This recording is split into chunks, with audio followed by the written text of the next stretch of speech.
Heureuse de vous retrouver, Madame, Messieurs, pour ce nouveau numéro de votre magazine Femmes pour 2023.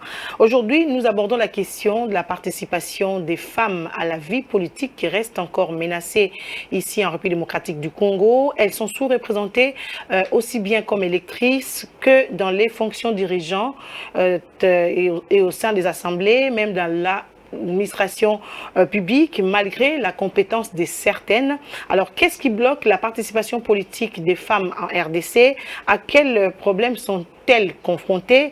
Comment y remédier ou comment pousser à ce que les femmes puissent être actives, très actives et très nombreuses à la vie politique? On en parle aujourd'hui avec notre invitée qui est déjà sur ce plateau. Il s'agit de Madame Anne-Marie Makombo. Vous savez que c'est vraiment une habituée de nos plateaux. Elle est interfédérale de la LIDEC, entendez, Ligue des démocrates congolais. Madame, bonjour. Bonjour, Madame Magui. Merci d'avoir répondu à notre invitation. Oh, c'est toujours un plaisir d'être sur votre plateau. Vraiment, merci. Alors, nous commençons par cette actualité de la centrale électorale. Vous avez suivi les débats, les financements des élections. Le ministère des Finances, le gouvernement dit avoir déjà donné quelque chose. La CENI dit pas encore. Comment avez-vous trouvé que cette question soit mise sur la place publique? Bon, disons, nous sommes en démocratie, donc cela m'a pas choqué, moi, le débat. Mais disons, je dirais ceci, à la CENI, il y a plusieurs rubriques. Il y a les rubriques de paiement du personnel, il y a les rubriques de fonctionnement, il y a plusieurs rubriques. Donc, il ne faut pas que le gouvernement puisse faire un amalgame. S'il a payé certaines rubriques, de dire que c'était pour les opérations électorales. Voilà.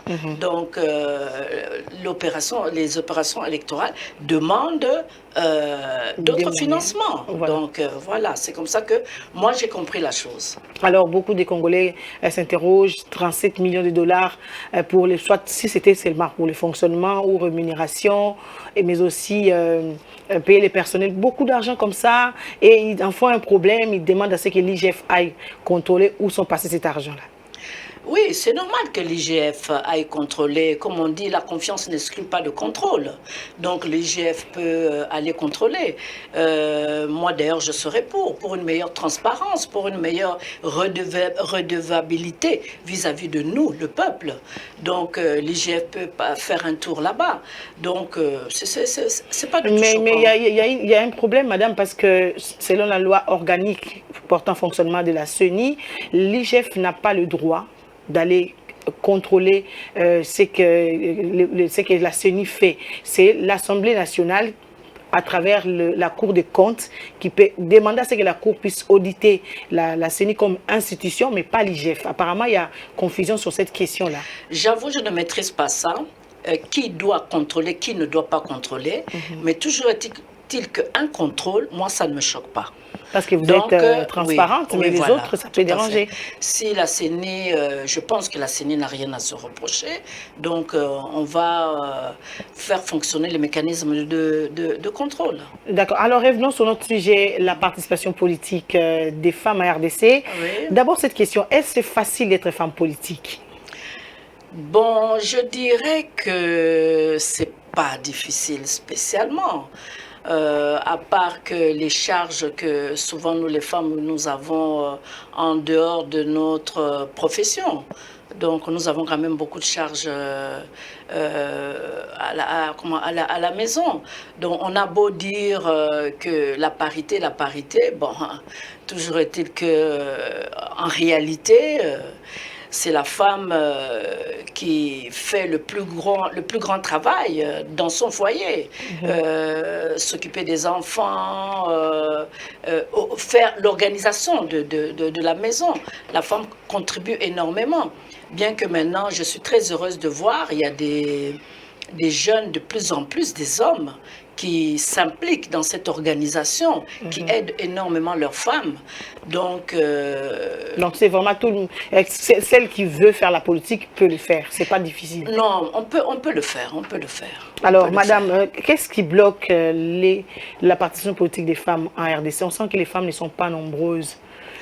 Bon, la femme est assez timorée. La femme est assez timorée. Il n'y a qu'à voir comment il n'y a qu'à voir dans les médias. Les médias, la télévision, les articles, quand il faut écrire des articles, tout ça. Elle n'est pas très présente. Hein, la femme, c'est souvent les hommes qu'on a tendance à voir. Donc, ce côté-là, la femme, il faut encore la bousculer. Elle traîne un peu la patte pour se mettre au devant de la scène, pour qu'on puisse voir ses compétences. Pourquoi elle se met en derrière? Pourquoi? Quand on s'engage en politique, vous connaissez tout ce qu'il faut accompagner avec, mais quand on vous demande des interviews, vous refusez. Quand il faut... Mais les hommes sont, même s'il n'a pas d'argent, ils répondent. Pourquoi les femmes sont toujours dans ça? Qu'est-ce qu'il faut faire aussi comme solution? C'est toute une éducation. C'est toute une éducation parce que je vois par exemple, moi, quand j'assiste à des conférences, tout ça, mes enfants, bien sûr, sont déjà grands. Dieu m'a donné d'ailleurs que des garçons, mais j'encadre des jeunes. Et j'aime parfois partir dans ces conférences avec des jeunes hommes et des jeunes filles. Vous verrez que les jeunes hommes ont le courage de lever la main quand il faut prendre la parole, alors que les jeunes filles... il faut les choisir pour répondre. Il faut vraiment les bousculer.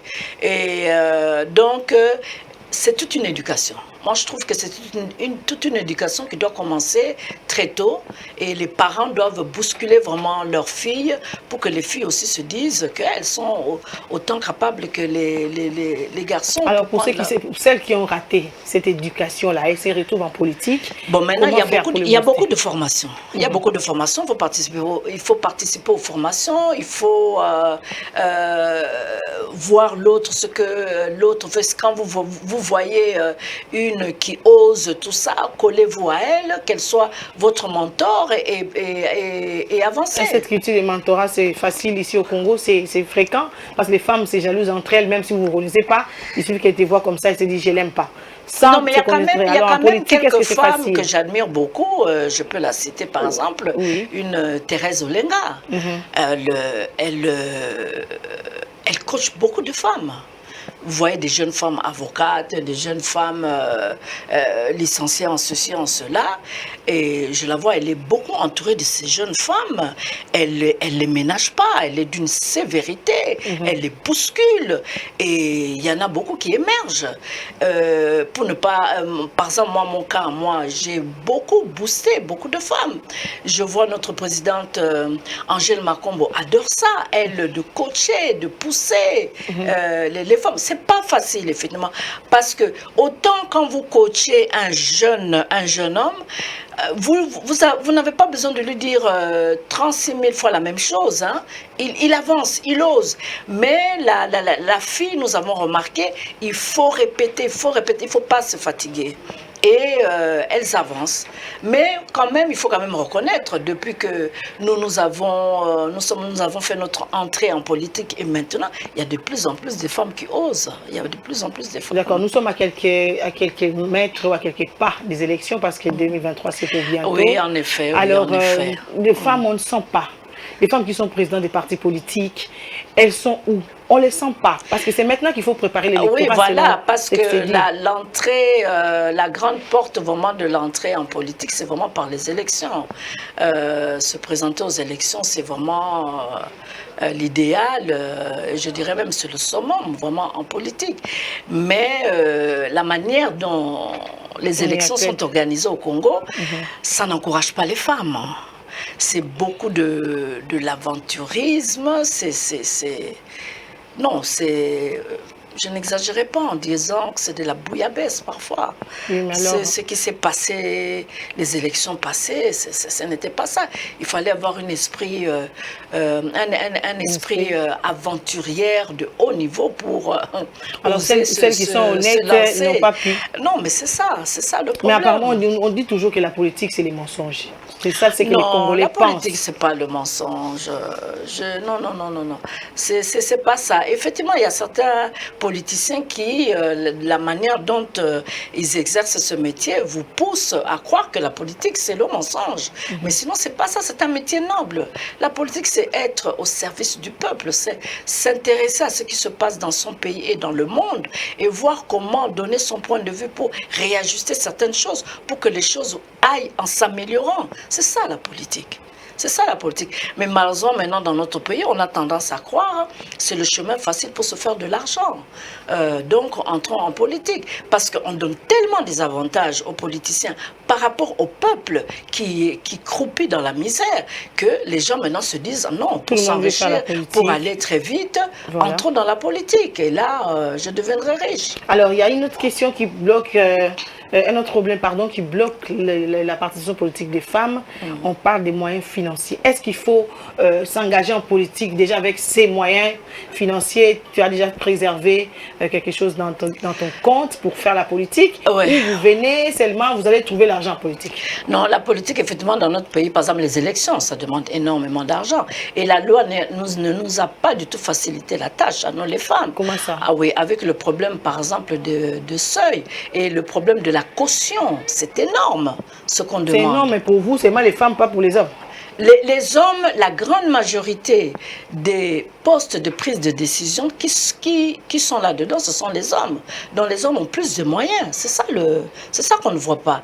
Et la femme, quand bien même cherche aussi, même par des moyens informels, le premier souci d'une femme, ce sont ses enfants, son foyer. Dès qu'elle a l'argent, je pense d'abord à mes enfants. Voilà. Et alors que l'homme, ce n'est pas ça son premier souci. Mais quand on s'engage en politique, madame, il faut se dire, bon, les enfants, oui, mais la politique aussi, parce que tu dois investir. Oui, mais à faire bouillir la marmite à la maison, à payer le Minerval, à penser aux soins des enfants. Mais c'est ça que je dis, la majorité des femmes, quand elles ont les moyens, elles pensent plutôt d'abord à ça, à ces étapes-là que je viens de citer, au lieu de mettre ça en politique. Elle estime que... C'était le cas, alors laissez tomber la politique, madame. Non, parce que les hommes aussi, il y a des hommes qui manquent d'argent, mais ils se plaignent pas, ils se battent. Maintenant, les femmes, c'est toujours la même chanson, on n'a pas de moyens, et on doit nous donner, oh la loi sur les finances, le financement des élections, patati patata. Non, on ne doit pas nous donner, on doit faciliter la loi. On doit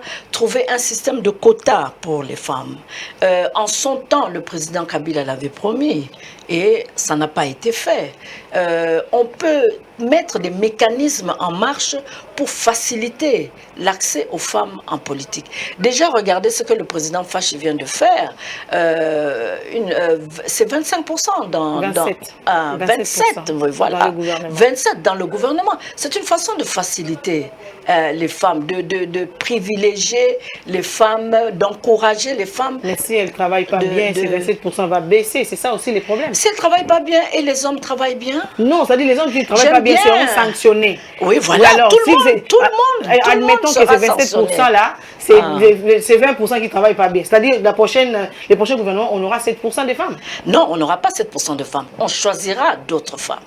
Okay. On choisira, et elles sont là, elles existent. Elles sont où? Les chefs de l'État répètent à tout moment. Elles sont là et le chef de l'État sait que ces femmes existent. On n'a qu'à ne pas penser au système de quotas des partis politiques. C'est ça qui vient bloquer le processus. Oui, voilà, bloquer le processus, c'est ça. On pense aux quotas, alors on laisse les autres femmes, on dira à la femme, mais oui, vous représentez quoi? Vous n'avez pas de députés au Parlement. Donc, et pourtant, la femme est compétente, elle peut vraiment apporter quelque chose pour son pays. On la laisse de côté parce que, soi-disant, elle n'a pas une représentation au Parlement. Dans un pays où tout va mal, dans un pays où tout est à refaire, on se permet d'avoir ce genre de raisonnement. Moi, ça me choque vraiment. Alors, quelle est la solution selon vous? La solution, on doit tout simplement nommer les gens pour leurs compétences. Ok. Mettre de côté ce système de quotas, oui, ce système de quotas, des partis politiques, mettre ça de côté. Prendre les gens selon leurs compétences parce que le pays est à refaire. Le pays, ça ne va pas. Le peuple souffre. Le peuple est en train de pleurer. Mais les hommes aussi apportent des rapports. Même s'il n'y a pas de femmes, il peut donner des solutions. Que vous avez, comme vous n'êtes pas, les femmes là qui ne sont pas au pouvoir, pourquoi ne pas approcher celles qui sont nommées, par exemple, voici nos propositions, comme vous êtes là, vous nous représentez en tant que femmes. Nous les approchons, voilà, faites quelque chose. Ne vous en faites pas, nous les approchons, mais on ne peut pas obliger, c'est à prendre ou à laisser. Par exemple, il y en a une qui est candidate gouverneur... Des Sankourou? Non, au Bas-Congo. Au Congo central. Voilà. Moi, personnellement, je l'ai approché. Je suis née, je ne sais pas d'ailleurs si elle est dans un parti politique, voilà. Ça ne m'intéresse pas. J'ai vu seulement, c'est une femme, elle est compétente. Je lui ai dit que si vous avez un projet bien construit, oui, voilà, vous avez besoin d'aide, je suis là. Ok. Je suis personnellement allée la voir. C'est rare. Ah. C'est rare de voir une femme comme ça. Donc on ne peut pas dire qu'on n'approche pas ça. On les approche. Alors la session des mars, c'est dans quelques jours. Vous avez dit la loi vous bloque. Quelle démarche faut-il faire? Il faut le faire en solo, il faut le faire ensemble. Il faut changer absolument cette loi. Et nous y travaillons dans beaucoup d'organisations. On est en train d'y travailler. Par exemple, dans CAFCO, on y travaille pour changer certaines dispositions de cette loi, pour faciliter les femmes pour qu'elles puissent aller vraiment massivement aux élections. Par exemple, NDI, l'année dernière, parce que les partis politiques se plaignent, ils se disent qu'il n'y a pas assez de femmes, les femmes candidates, elles ne veulent pas être candidates. Alors, qu'est-ce que NDI avait fait? J'ai participé à ce travail l'année dernière. Nous sommes allés à la base voir les femmes qui peuvent être candidates. C'est dans tout un livret volumineux comme ça, un livre volumineux comme ça, ce qu'on a intitulé d'ailleurs Malaïka. Hein, le titre de cette brochure, si on peut appeler. Brochure, non, parce que c'est quand même épais, hein, c'est assez volumineux. On a appelé ça Malaïka, où il y a tout le répertoire des femmes qui veulent être candidates. Ok. Ah. Elles sont prêtes dans les partis à être candidates. NDI pour voir voilà, on a donné ce manuel à plusieurs partis politiques. Ok. Avec les références des femmes. Donc, ils peuvent contacter ces femmes, les prendre même si vous n'êtes pas de son parti, vous contactez seulement pour venir. Oui, parce que ces femmes-là ne sont pas dans des partis politiques, mais veulent être candidates. Ok. Ah. Ok. Et on montre aussi leur disponibilité, leur capacité, leur influence à la base. C'est pas des femmes comme ça, hein. Non, vraiment des femmes que nous avons sélectionnées. Donc, elles sont là. C'est au parti politique d'aller vers elles. Alors, si les partis politiques ne faisaient pas ces pas-là, quelle est la solution? On ne va pas voir ces femmes, elles ne peuvent pas oser d'elles-mêmes créer soit un parti politique, parce que les femmes aussi peuvent créer des partis politiques. Non, il y a pourquoi des partis... ne pas prendre toutes ces femmes qui sont dans ces répertoires-là et se dire, ok, nous avons un objectif d'être plus actifs en politique, vous créez un parti politique où il y aura... Mais c'est interdit, hein, non, c'est interdit dans la loi. Okay. Un parti politique femme, ou un parti politique vous allez avoir aussi des hommes. C'est-à-dire c'est d'abord l'initiative qui vient de femmes. Quand vous êtes nombreuses, il y a des partis où mais il y a beaucoup de partis politiques créés par les femmes en ce moment. Mais faites pas, parce que moi je me dis, est-ce que ces partis, vous savez que les partis ne viendront pas chercher ces femmes-là, vous le savez. Alors vous demandez à ce que les femmes soient nombreuses. Non, les partis, non, par exemple, nous, et je connais certains partis, ils ont intégré certaines femmes de cette liste-là, Malaïka, dans leur parti politique aux élections passées. Mais vous savez comment les élections se sont passées. C'était pas juste pour embellir la liste, parce que sachant qu'ils avaient déjà l'air candidats. Oui, voilà, il y a ça aussi, parce que le système du seuil n'a pas aidé. Parce que le système du seuil, les partis politiques devaient se regrouper. Quand on se regroupe, c'est compliqué. Vous prenez les voix de celles qui sont populaires et vous donnez ça à d'autres qui sont moins populaires mais auxquels vous tenez dans votre parti politique. Il y a eu ces démagouilles comme ça. Il y a eu vraiment des magouilles comme ça. C'est pour ça le système de seuil là, moi, je trouve que ça, c'est en train de flouer les plus faibles. Ok. Voilà, c'est en train de flouer les Et ça plus n'aide faibles. pas les femmes. Non, ça n'aide pas les femmes. Alors, vous avez promis de mener la démarche avec toutes les structures pour changer ça au mois de mars. Et au cas où cela n'était pas inscrit à l'ordre du jour de la session, on va reporter. Les élections, c'est pour bientôt. Qu'est-ce qu'on va faire? Pour le report des élections? Non, j'ai dit la démarche que vous allez mener pour faire en sorte que la loi électorale soit modifiée pour voir cette question des seuils et tout ça. Alors, au cas où cela n'était pas inscrit sur la liste, la table de matières à traiter à la session de mars, là, ça sera reporté et on va souffrir encore en 2023 avec cette question des seuils. Oui, nous allons chercher encore les mécanismes pour comment y échapper. Mais en fait, là, nous allons souffrir, ça c'est certain. Si on maintient les choses telles qu'elles sont, ça sera vraiment très très difficile pour la femme. Et d'autant plus que la loi sur la parité ne facilite pas les choses. Parce qu'il n'y a pas de mesures... Il y a plusieurs lois. Il n'y a pas de mesures contraignantes. Oui, il n'y a pas de mesures contraignantes. Donc, ça ne facilite pas les choses. Les partis politiques ont encore cette latitude-là de manigancer, de faire un peu du n'importe quoi. Donc, c'est ça. Donc, il est grand temps que la femme se réveille et que la femme, c'est une démarche aussi que nous sommes en train de mener auprès des femmes de la base, de voter au maximum. C'est ça la grande question. Oui, voilà. Les parce femmes que finalement, ne votent pas souvent sur les femmes. Nous sommes majoritaires dans ce pays. Même dans l'électorat passé, c'était les femmes qui étaient majoritaires dans l'élection. Tout à fait. Donc, quand vous voyez une femme qui est candidate, qu'elle est valable, votez-la. Votez-la. Mais qu'est-ce que la base vous donne comme réponse quand vous leur posez la question pourquoi vous ne votez pas pour les femmes quand elles viennent? Ben, la base suit plutôt les polos. Voilà, les polos, les 10 000 francs, les 10 000 francs, le fanta. Mais est-ce qu'il n'y a pas moyen de tromper ces hommes qui viennent avec les polos? C'est-à-dire, je prends les polos, je prends l'argent. Il aurait fallu aussi que ça, dans la loi électorale, qu'on puisse interdire ça. Dans d'autres pays, c'est interdit de donner des présents aux électeurs. On devrait interdire cela. Okay. On devrait interdire cela. Et par exemple, le budget de chaque candidat ne doit pas dépasser autant. Voilà.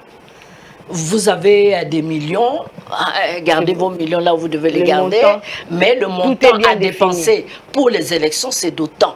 Vous dépassez, vous êtes éliminé. Je me souviens qu'on avait interpellé Nicolas Sarkozy parce que le budget de son élection était très élevé. Il fallait justifier où est-ce qu'il avait trouvé cet argent-là. Alors, est-ce que c'est facile au Congo? Vous pensez qu'on va y arriver? À déterminer le budget, Maman Anne-Marie Makombo. Vous avez bien cité la France. Et la France est arrivée. La France n'était pas comme ça avant. Comment elle est arrivée? C'est ça le problème. C'est tout un processus. Parce que le peuple a compris que le pouvoir était auprès du peuple.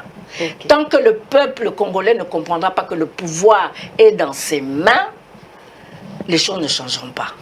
Quand le peuple croit que le pouvoir c'est dans ces dirigeants-là, les quelques dirigeants-là qu'il y a là, le pouvoir ne changera.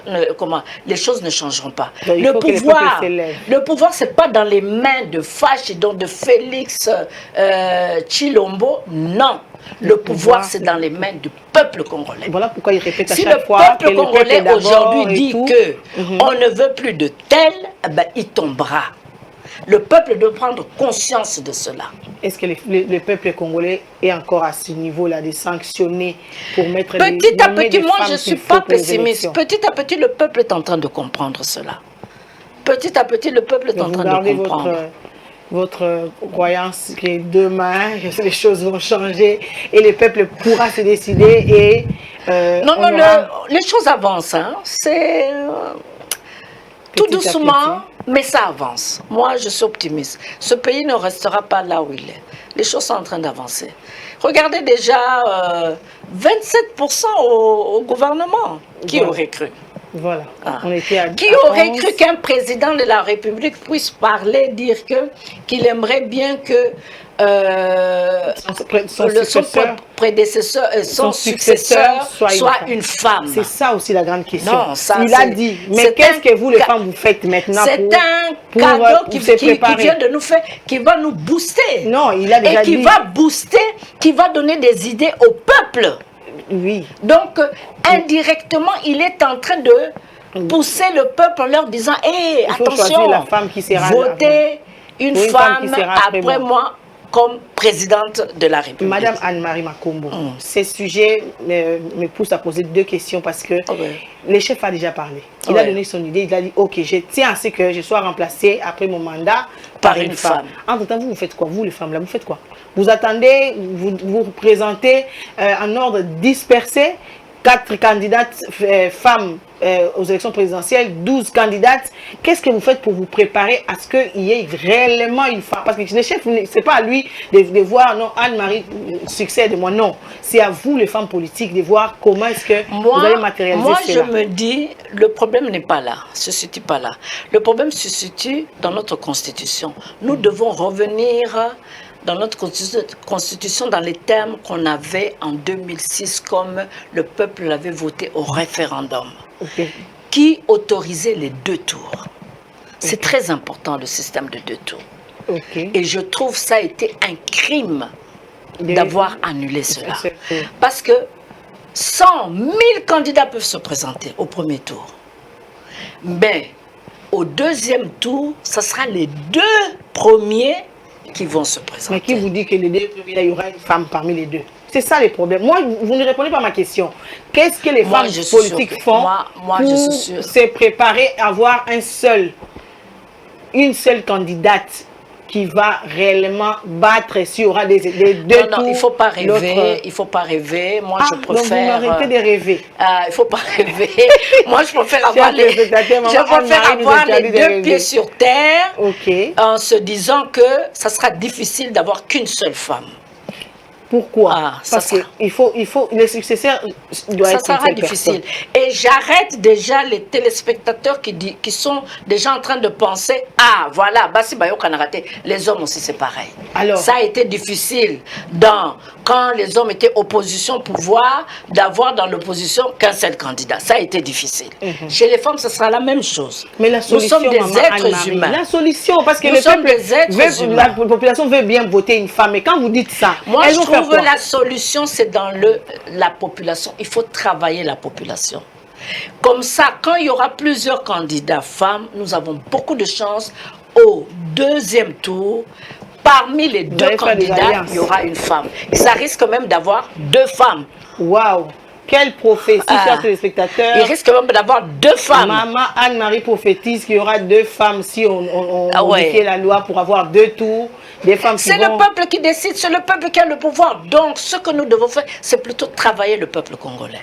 Oui, mais je ne refuse pas votre approche de travailler la population. Travailler la femme congolaise à la base. Alors, mais les candidates là, c'est ça le problème.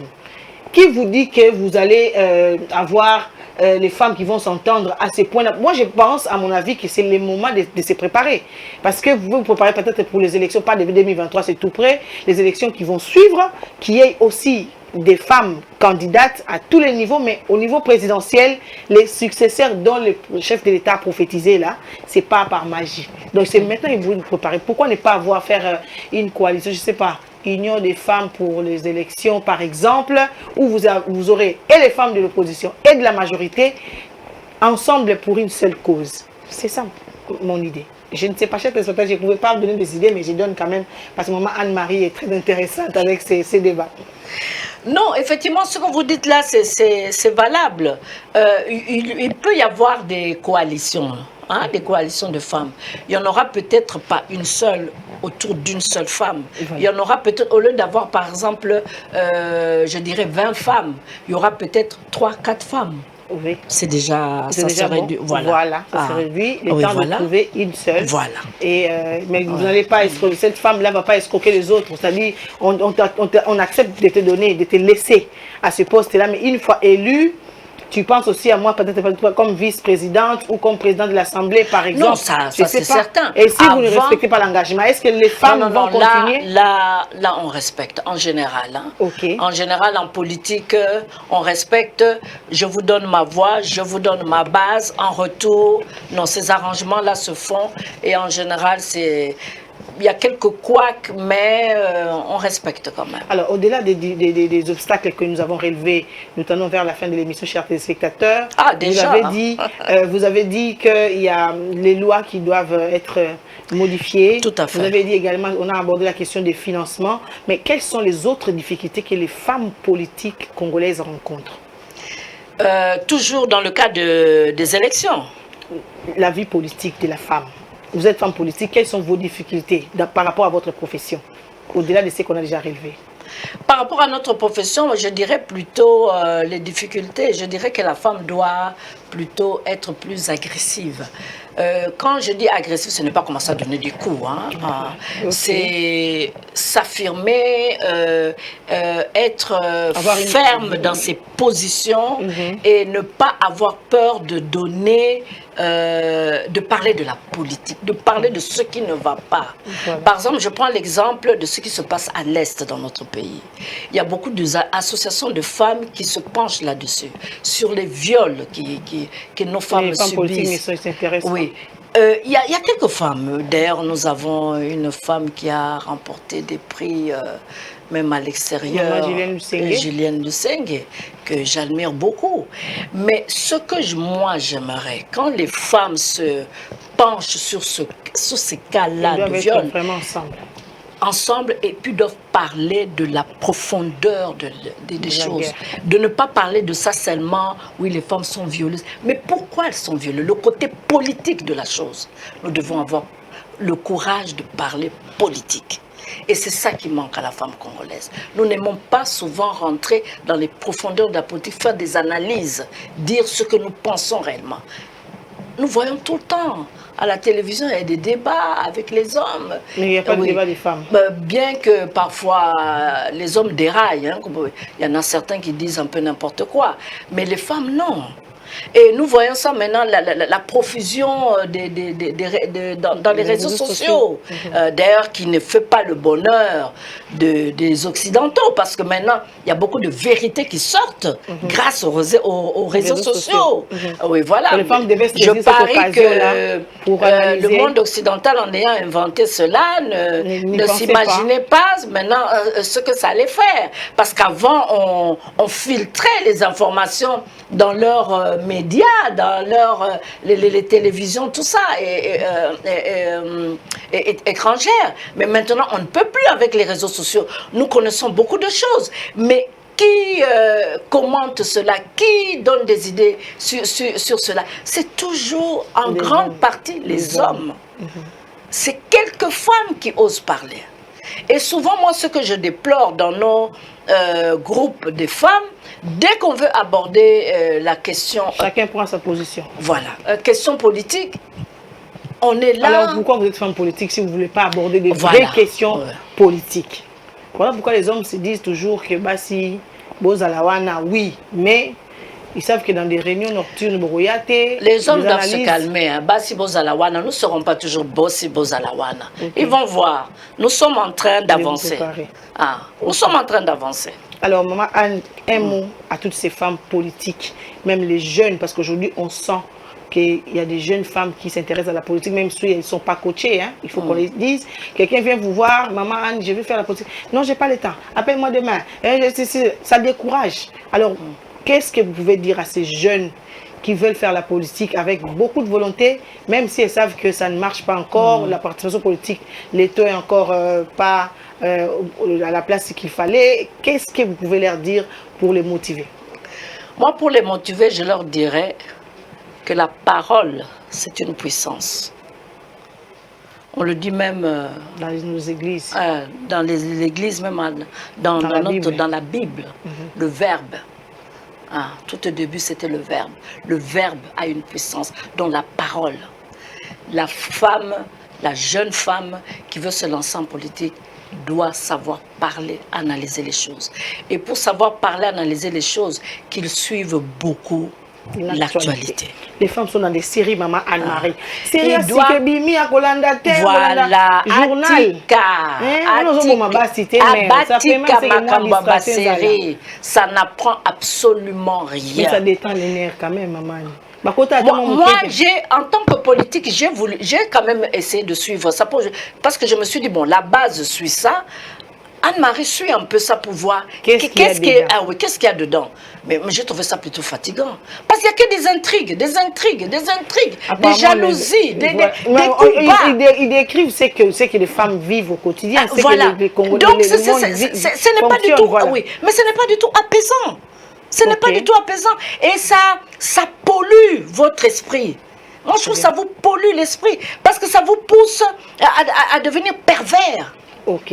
Ah. Moi, je dis, mais qu'est-ce qu'il y a d'intéressant là-dedans? Au lieu de suivre des choses plus saines. L'histoire. Oui, voilà. Et je préfère même, dans ces cas-là, suivez plutôt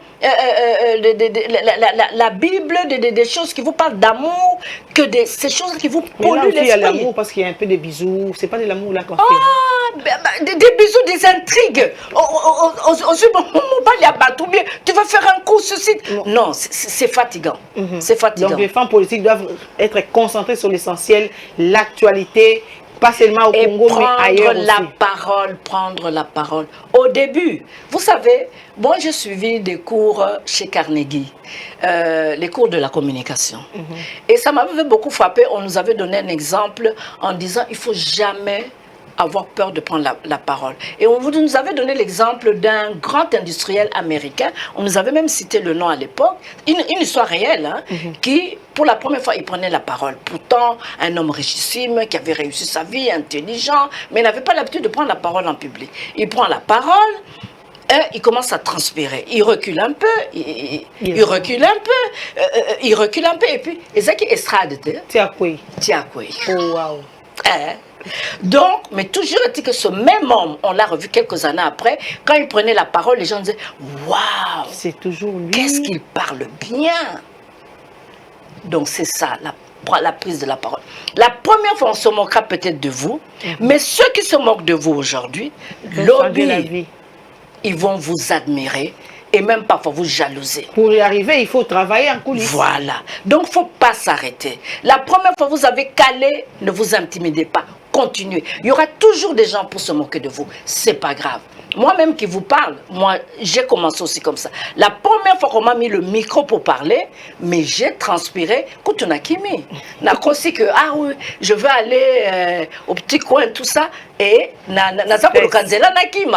après, je suis très vigilant. Après, ils vont retrouver, madame, battez un micro. Après, mon orgueil a pris un coup. J'ai dit non. Je suis quand même. Ah oui, voilà, je peux pas. Quoi, voilà. J'ai parlé. J'ai eu la chance, moi, j'avais bien parlé. Parce qu'après, on m'a complimenté, ça m'a boosté et j'ai continué. Donc, cette peur-là, que les jeunes ne s'en fassent pas. Tout le monde passe par là. Okay. Les moqueries, on peut se moquer de vous. Oui, mais toi aussi, qu'est-ce que tu avais dit? On va se moquer. Il ne faut pas que ça vous arrête. Il faut continuer. La parole, c'est le pouvoir. Quand vous parlez bien, quand vous analysez bien les choses, voilà. On vous remarquera. Ouais. Et pour bien analyser les choses, il faut les suivre. C'est ça. Toti Canal Banovelas. Tic papa, chère femme politique, maman Marie Makombo a dit Botika Novelas. Suivez l'actualité politique, suivez des émissions, des analyses, des débats et nourrissez votre esprit. Comme ça, quand vous allez parler, on va se poser des questions, c'est qui? Alors, le coaching, mère, pour finir. Mais mère, attends, les jeunes. Tu dois beaucoup inspirer. Elles viennent, il y a certains qui viennent, ils posent des questions, mais il y a des femmes politiques qui sont encore dans leur peau, maman, elles ne peuvent pas venir, hein, vous le savez. Alors moi, on termine avec cette question du coaching des jeunes femmes politiques. Comment? Baya wapi, maman Anne? Baya wolukayo personnellement, baya na l'idée, baya na parti na bio kaka. J'adore ça. J'adore ça. Mais il y a d'autres qui refusent. Yo za koto, c'est pas seulement au téléphone que tout doit se faire. Dans chaque province, il y a des femmes politiques. Oui, ça c'est vrai. J'ai sillonné quelques provinces l'année passée, mais il y a des femmes qui occupent des postes de responsabilité qui refusent de parler. Une ministre du genre qui vous dit que je ne vois pas qu'est-ce que je vais dire devant les médias. Et il y a des jeunes femmes politiques dans sa province qui sont déterminées à apparaître en politique, mais qui déjà coach alors les coachings avec les femmes politiques, comment ça se fait? Est-ce que les jeunes doivent venir sillonner dans vos partis politiques, toquer la porte, ou elles doivent vous trouver où? D'ailleurs, à l'époque, je dois reprendre ça d'ailleurs, quand on m'invitait dans de telles émissions, comme là, tu m'as invité, je venais toujours avec 2 jeunes qui étaient là, pour me suivre, pour qu'elles s'habituent, voilà, en leur disant ce que j'ai fait là, vous pouvez le faire.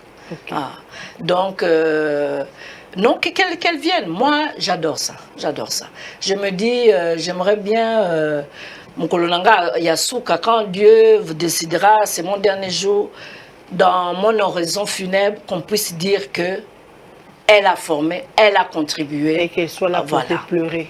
Voilà. Alors, merci beaucoup, Maman Anne-Marie Makombo. En tout cas, c'est moi qui te remercie. C'est vraiment un plaisir d'être ici. D'accord. Merci beaucoup, chers téléspectateurs. Ça n'est fini. Nous avons abordé la question de la participation des femmes à la vie politique. Vous avez suivi Madame Anne-Marie Makombo. Elle a non seulement parlé de son expérience personnelle, mais aussi elle a donné des idées. Elle a encouragé les femmes politiques qui sont déjà en politique à s'améliorer. Et à celles qui veulent faire la politique de ne pas se décourager, à toquer les portes des partis politiques. Il faut, sur l'avenir, en face du stade des martyrs, celles qui sont à Kinshasa, il y a tellement de partis politiques tout au long. Et maman Anne, je ne vais pas donner les numéros, on va vous trouver où. Il faut m'appeler. Ne donnez pas les numéros à la télé, il faut m'appeler. Celles qui veulent faire la politique, contactez-nous, les numéros s'affichent sur les bancs de vos écrans. Et nous allons vous guider si vous choisissez aller chez maman Anne-Marie Makombo ou chez d'autres femmes. Elles sont nombreuses, elles sont là, disposées à vous écouter et à vous orienter. La participation politique des femmes, on attend les femmes d'ici là, en 2023, comme le dit le titre de notre émission, on doit avoir plus de femmes élues cette fois. Pourquoi ne pas avoir 250 femmes députées et 250 femmes hommes aussi? À l'Assemblée, ça fait 500. Et au Sénat, la moitié. C'est possible, chers téléspectateurs, si seulement les femmes s'engagent avec volonté et détermination, même si les moyens financiers posent encore problème. En coalition, elles peuvent cotiser, elles peuvent mettre la main dans la pâte, faire les lits et les mbas, comme on dit. Est-ce que c'est interdit, maman Anne, de faire les lits et les mbas politiques? Beaucoup cotiser mbongo et tout. Non, c'est pas interdit. Non. L'invité dit que ce n'est pas interdit, donc vous pouvez également le faire. J'ai donné beaucoup d'idées dans cette émission. Merci, on se retrouve très prochainement. Ok, merci beaucoup.